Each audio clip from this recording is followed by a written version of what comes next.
Halo Ibu Tati, Hai. bagaimana kabar? Sehat? Ya, seperti yang Anda lihat hari Luar ini. biasa. Ada informasi apa hari ini yang Anda akan berbagi kepada saya? Iya, kita ada 3 berita. Ya, 3 top berita yang viral akhir-akhir ini yang penting untuk radio bahas. Berita soal apa itu? Karena ini agak serius. Bukan nih. soal yang nyau kan toh? Oh, sudah. Oh, Sebenarnya oke, karena siap, dia siap. viral di kita ke TikTok. Oke. Ini agak serius ini. Oke, tunggu serius. Serius. Jadi terkait dengan 11 warga masyarakat Maba Sangaji yang sampai saat ini masih ditangkap. Oh, yang 11 orang itu ya? Iya. Yang masih menjalani sidang ke sidang itu ya? Iya. Itu bagaimana kira-kira di kasus itu? Jadi top beritanya Apa itu, kira-kira? yang pertama, jaksa gunakan undang-undang Minerba tuntut 11 warga adat Maba Sangaji. Wow, jadi jaksa ini dia tuntut masyarakat adat ya? Memang. Dia kuasa sekali memang. Yes. Sih. Terus yang kedua apa? Yang kedua, jaksa tuntut 6 sampai 7 bulan penjara untuk 11 warga Maba Sangaji. Jadi ada beberapa orang ya, 11 warga Maba Sangaji ini yang dituntut kurang lebih 4 bulan saja, dan ada yang 6 bulan gitu untuk tuntutannya mereka gitu. Nah, yang ketiga itu terkait dengan JPU tuntut 11 masyarakat adat Maba Sangaji di pengadilan sosio. Wih, begitu jadi jaksa ini. Kira-kira ngapain tanggapan bagaimana nih soal melihat sampai saat ini 11 warga masyarakat Maba Sangaji dorong masih berjuang begitu, dan bahkan mereka dituduh bersalah karena melakukan pemekaran katanya gitu saat itu, dan juga masih banyak hal lagi yang dituntut kepada 11 warga masyarakat Maba Sangaji ini yang akhirnya mereka dipenjara gitu. Jadi kalau menurut saya begini, yang pertama saya juga orang yang kemudian mendapatkan informasi pertama kali, saudara-saudara saya, om-om saya, tete, kemudian saya kakak-kakak dan saya kawan-kawan ini ditangkap oleh Polda Maluku Utara. Nah, saya dapat informasi itu dari salah satu teman saya juga bernama Ali. Dia orang petani, kemudian menginformasikan kepada saya bahwa 11 masyarakat adat sebelumnya itu bukan 11 orang, ada sekitar 20-an orang lebih yang ditangkap kemudian dibawa ke Polda Maluku Utara. Nah, kemudian dalam perjalanan kasus ini terus berlanjut mulai dari sidang ke sidang. Nah, yang pertama saya juga kemudian mempelajari apa yang terjadi ya, yang dialami oleh 11 masyarakat adat ini. Ya tadi seperti yang Anda bilang, ini tuduhan yang tidak berdasar. Artinya 11 orang masyarakat adat ini kan mereka melakukan sesuai dengan apa yang diperintahkan oleh konstitusi.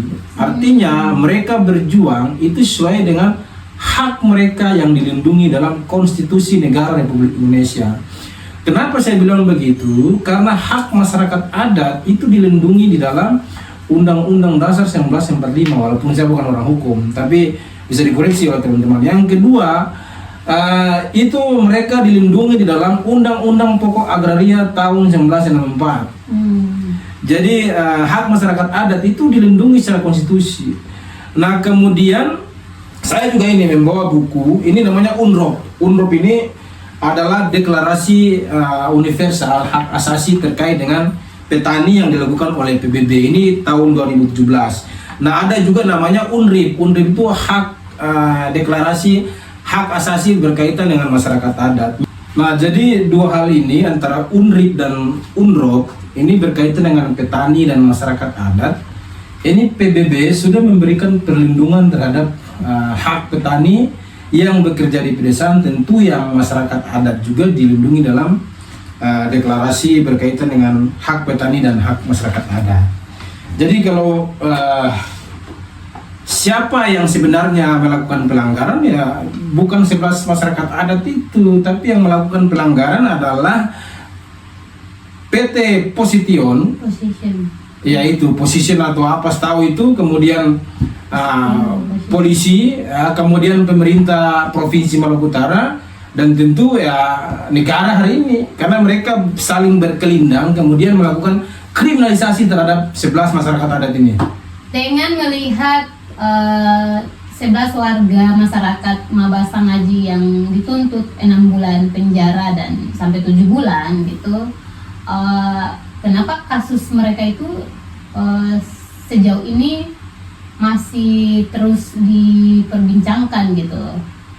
Iya Ibu Tati, ya kenapa diperbincangkan? Jawabannya sederhana, karena sidangnya masih berlanjut. Nah cuma saya mau bilang begini Ibu Tati, ini berkaitan dengan kriminalisasi 11 masyarakat adat ini juga tidak boleh kita pisahkan dengan desain pembangunan negara Republik Indonesia hari ini. Artinya apa?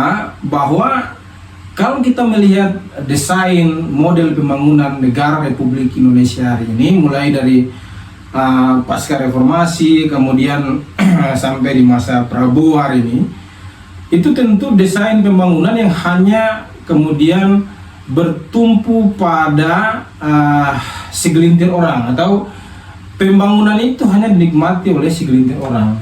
Misalkan kita melihat ada hilirisasi industri pertambangan di wilayah Indonesia Timur, termasuk di Maluku Utara. Nah, hilirisasi itu untuk siapa? Hilirisasi itu hanya dinikmati oleh segelintir orang yang kita sebut dengan olikotor, atau yang disebut oleh Jeffrey Winters itu sebagai kelompok oligarki. Kelompok oligarki ini saat ini mulai dari pilkada tahun 2024 kemarin, mereka itu kemudian berselancar, ada yang berselancar di parlemen, ada yang kemudian berselancar mencalonkan diri sebagai presiden, menjadi presiden, kemudian ada yang mencalonkan diri sebagai gubernur, bupati, dan wali kota.